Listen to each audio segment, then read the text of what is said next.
وَوَصَّيْنَا الْإِنسَانَ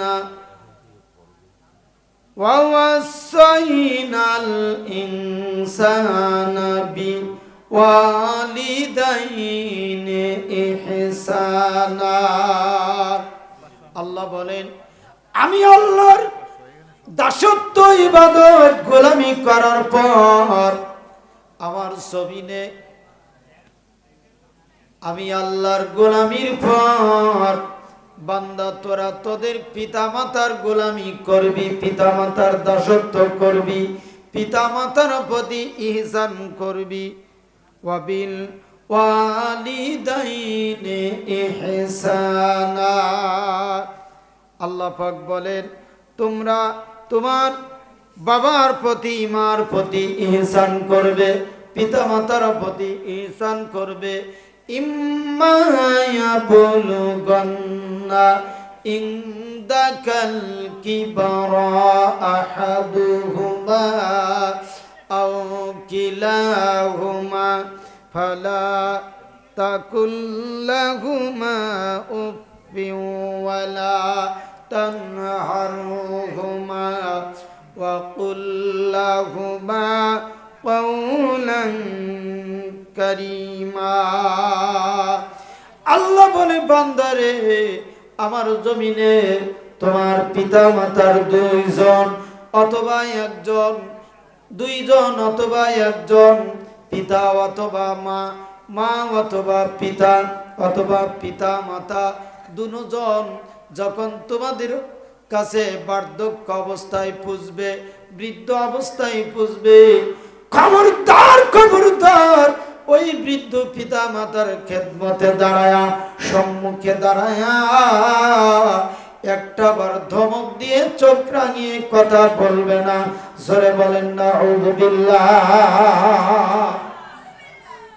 হে বান্দা, আমি আল্লাহর গোলামি আর দাসত্ব করার পর আমার জমিনে বাঁচতে যদি চাস, তাহলে তোদের পিতামাতার গোলামি করবি, পিতামাতার দাসত্ব করবি, পিতামাতার প্রতি ইহসান করবি। জোরে বলেন সুবহানাল্লাহ। ভাইরা আমার, আল্লাহ রাব্বুল আলামিন বলেন,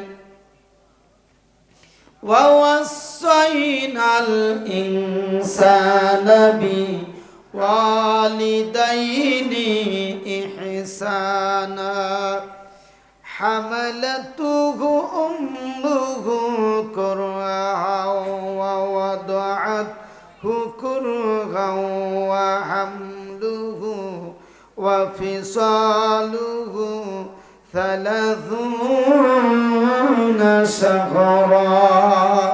আল্লাহ রাব্বুল আলামিন সূরা আহকাফ, আল্লাহ রাব্বুল আলামিন 15 নম্বর সূরা 26 নম্বর পারায় আল্লাহ রাব্বুল আলামিন কোরআনে কারিমের মধ্যে তাই জানায়া দিচ্ছেন, ও দুনিয়ার মানুষ, আমি আল্লাহ প্রত্যেকটি মানুষের প্রতি নির্দেশ করেছি, তোমরা তোমাদের পিতামাতার প্রতি ইহসান করবে, পিতামাতার প্রতি দয়া করবে। জোরে বলুন সুবহানাল্লাহ। তোমার মা তোমাকে একটা দুইটা মাস নয়, একটা দুইটা দিন নয়, হামালাতুহু উম্মুহু কুরহাও ওয়া ওয়াদাআতুহু কুরহা, তোমাকে তোমার মা একটা দুইটা মাস নয়, 10 মাস 10 দিন তোমাকে পেটের মধ্যে বোঝা বেয়েছে, তরমুজের মতো তোমাকে পেটের মধ্যে বহন করেছে। ওয়া ওয়াদাআতুহু কুরহা, এমনকি তোমাকে যখন দুনিয়ার বুকে ডেলিভারি করেছে, প্রায় 1 বালতি পরিমাণ রক্ত মায়ের শরীর থেকে, আপনার গর্ভপাত হয়েছে, মায়ের শরীর থেকে প্রায় 1 বালতি পরিমাণ রক্ত প্রবাহিত হয়েছে। জোরে বলেন ঠিক কিনা?